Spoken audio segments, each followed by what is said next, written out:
Like sand through the hourglass, so is the O&A virus. Lee, I want you to be very honest. Yes. I'm gonna put you on the spot here. How annoying was Jim Norton as far as the Robert Plant picture goes? Don't hold back. Because I guarantee you know, with all due respect to his tenacity in acquiring a photograph, it was unbelievable. I've never seen anything like it. Probably, well, it was back in the late 60s. Someone who really, really wanted to meet Hendrix. I think it was 67. That's comparable, right? That was comparable. But since then, nothing like Jimmy trying to get this picture of Robert Plant. It was absolutely unbelievable. The vicious tenacity, the intensity. That sounds better than just calling him a nudge. I was a nudge, I'll admit that. Oh, it's ridiculous. But the photo is scary. Mm-hmm. You've seen it. Oh, it's horrible. Oh, yeah. Oh, it's classic. I've got it on my trio right now. The little smiling faces. His little lock over my face. Yeah, the hair is touching your face. Little men just smiling. His head is as big as a pumpkin. It really is awful. I've never seen a bigger head in my life. But you have to do it that way to get Robert Plant. You have to do it that way. Lee even said he's a tough one. His people are very protective. He's a very tough one to get. You have to. But Lee's a very important man, and he had a lot to do that day. And you I would just pop in and ask. You didn't care about everything else he needed to take care of that day. Now, I do want you to know. Just went in there and said, "Look, I know we got a performance here, and this is it's a big deal. Robert's, a rock god. We got to do this Norton thing." Yeah. Or the deal's off. Or the deal is off. We came Norton so needs close a picture. to the whole show being scrubbed. Yeah. Very upset Robert Plant leaving, his band sulking, moving away, management and label freaking out because of Norton. So at the last minute, Robert said, well, we've got to do this. And he agreed. The picture was taken. Yes, looks great. And I understand Paul McCartney is stopping in at one point, possibly. Well, it's interesting. We're talking to the McCartney people, and one of the conditions is a photo with you. Right. You bet I'll be there for that one. Okay, that's actually critical to any... all the artists are coming to us now that we're big and popular and getting bigger all the time. And it's interesting how the Norton factor is a key ingredient in now all negotiation ploy. I hear Jimmy is demanding that they find a crosswalk to take the McCartney picture. Is that true? And you're making him take his shoes off. And he said I don't want to be a pain in the ass, but Paul, take your shoes off. Yeah. Walk with me onto this crosswalk. Yeah. Wonderful. As a matter of fact, I understand they might want you on the cover of the next Plant record. Oh. Be happy to be a part of that? Nude crawling on rocks? Opie and Anthony, the virus is spreading. Hey, this is Ozzy Osbourne. And you're listening to Opie and Anthony. Stay fucking tuned, because I'll come and fucking kill your favorite pet. It's the Opie and Anthony program. Did you hear that at all? What? In your headphones, the Ozzy? Yeah? I heard it so far in the background, and it sounded like it was in a tunnel and underwater and so low that it was ridiculous. Well, they're working on things. Yeah, I know. I'm just saying this to tell them so they know what to look for. Okay. That's all. Well, they spent 2 weeks tweaking the studio, and now they're going to have to fine-tune it. That's all. Yeah. Eric. And the only reason I'm not losing my mind, because where I sit, everything sounds really good. Sounds fine. Well, they knew who to fix first, that's for sure. Because I haven't started smoking that pot yet. Harrison thought we came back from vacation and Opie stuff wasn't fixed. At least they know they don't have to fix other things that you break during the interim of being pissed because things weren't fixed. They know I'm not going to break anything. I'll lose my mind, but I won't break anything. By the way, you do realize that I know I'm an idiot, right? And an asshole, and that's why I'm starting to think that I'm going to start smoking pot again. Smoking the weed? Yeah, I need to mellow out. Now, you talk about I need to mellow out, and I need to start enjoying myself. Do you think that's a good idea? Enjoying my life. You think life enjoyment is based on smoking pot? I remember when I used to smoke pot, it seemed to do me okay. The glass of wine doesn't hook you up? Nah. No? Nah, I got to go on to heavier stuff. You need heavier stuff? It's just a stepping stone. Yeah. So you're thinking of smoking the pot again? Yeah, if I'm going to go to rehab someday, it's not going to be over wine like Billy Joel. Billy Joel, Jesus. What a dopey thing to go to rehab for. Dude, you know what? If it ever gets to the point where I have to go to rehab, I'm going to come up with some stuff for the press. Something good. Something nuclear. Yeah. I was addicted to crystal meth and heroin cocktails, and I'm going to make it sound great. I'm reading the papers today. Billy Joel got out of rehab again. Yeah. So I couldn't shake the Chardonnay. So for all you people living on Long Island, you might want to build fences around your houses. Yeah, he's back. Because he's back, ready to rock and roll again, right into your house. There you go. See? Even his songs include wine. Yeah, well, he admitted in the paper. Where's my stuff today? Bear with me. Yeah.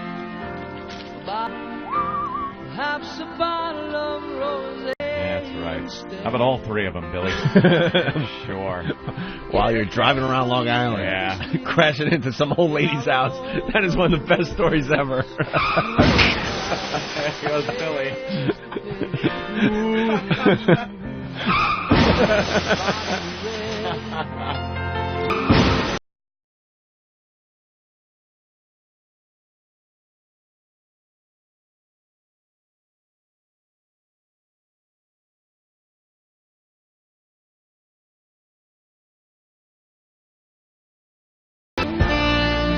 They'll meet you at an Italian restaurant if you can get there.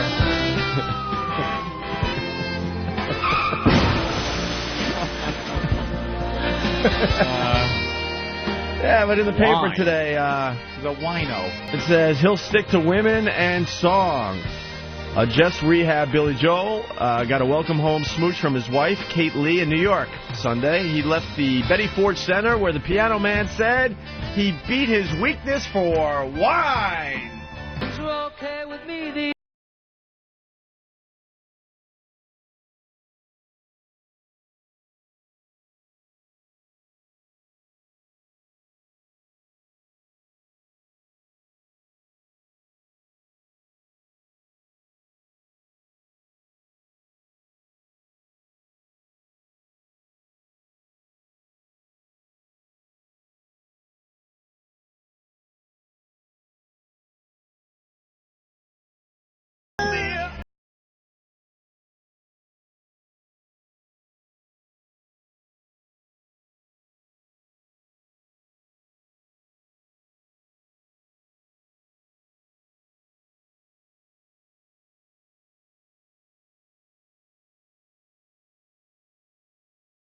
Great.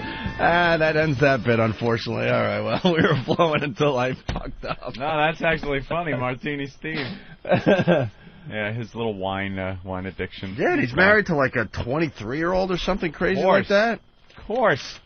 God, Billy Joel. And look, how bad can your life be if you're like pushing 60 and you're married to a 20-something-year-old? Yeah, that's nice. Wake the fuck up, Billy.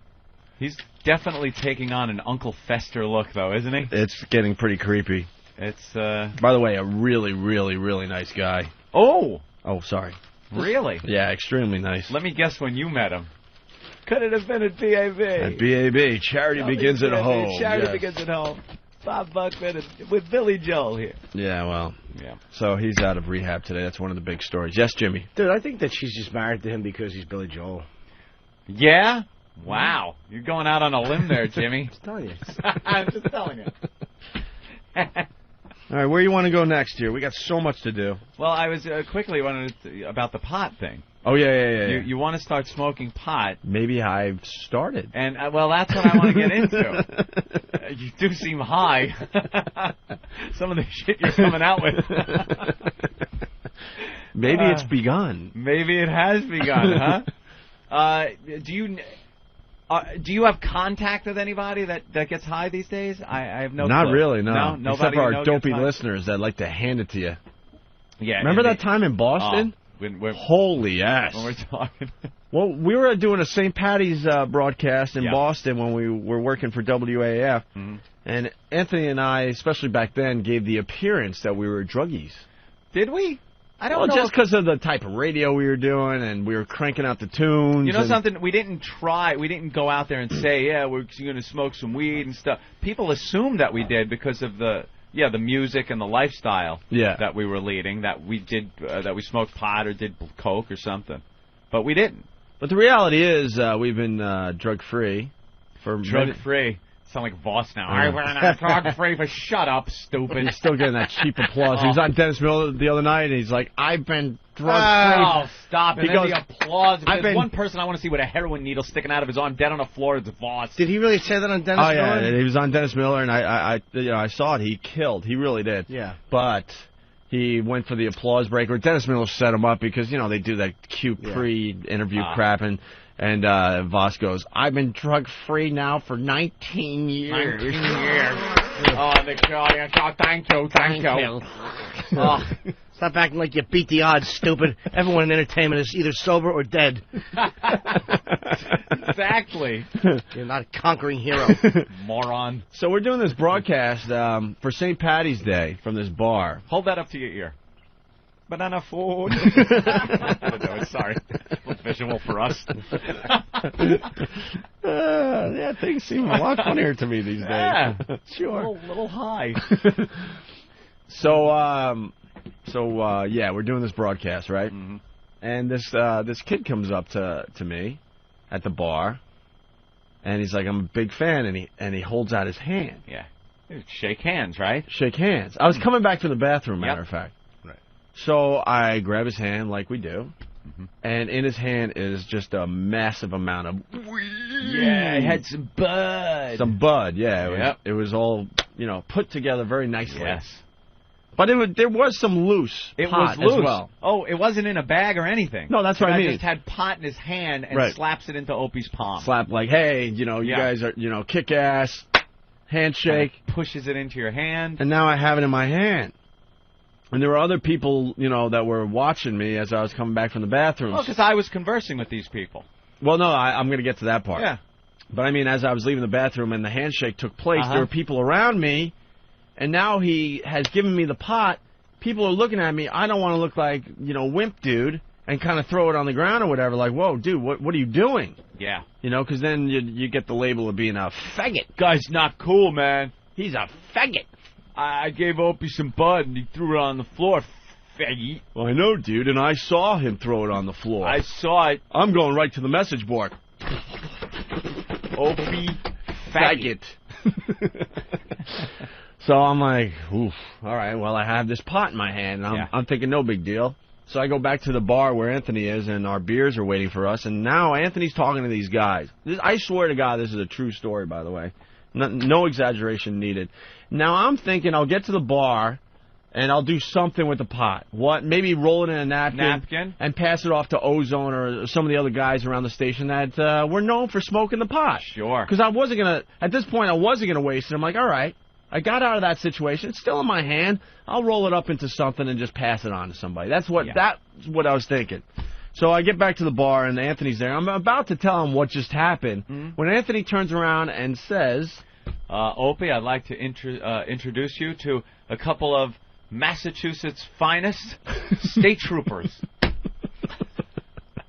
a good thing I gave you the heads up right away, because that was the first thing I said to you when you came back, and I didn't even know you had pot. Thank God. Yeah. Because, we're blabbermouths. I would have openly told you what happened, Hey, dude, look at the pot I got. Right. And at that point, they're huge fans of the show, but they have to do something. You never know. For the most part, they might have just said, hey, dude, put that away. Or, hey, we're... But you never know. There could be that one cop that goes... So now the troopers are looking at me. I just, give a gulp that nervous, oh, my God. And they all reach out their hands to shake my hand. Now they want to shake Opie's hand. He's got a right hand full of pot. That kid had probably given me a couple of years, I'm thinking. Yeah, probably. Who knows? Whatever. You know how fast you were going? Super Troopers. I know. I never got into that movie. I got to give it another try. You got to watch it 8 times, and then it's the funniest goddamn movie you've ever seen. It might be funnier nowadays. There you go. All right, anyway. So they reach out their, hands. Now I have to shake with the left, obviously. I go left. Yeah, you do that weird, awkward left-hand shake, and it made no sense. Your right hand is right there. It's not like you're Bob Dole or something. And they're looking at me, and I'm like, I sprained my wrist doing whatever. I came up with, I forgot what I said. Sprained my wrist grabbing pot from this guy. Yeah. And now they're shaking my hands, and the whole time I have no idea what they're saying because I got a massive amount of pot in my right hand. Yeah. It's a guy that slipped me pot, too, earlier. Same guy. Really? Yeah. I had it in my pocket. And I was going to give it to Ozone also. Johnny, man, he got so much pot from us because our listeners just constantly were throwing pot at us. And we didn't, we knew he smoked a lot of weed. So we would just slip it off to him. He's like, oh, cool, man. More pot. So the cops are there. You got pot. You're pissing. The dog is barking.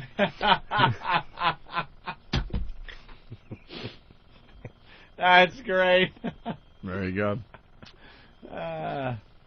Love that movie. Well,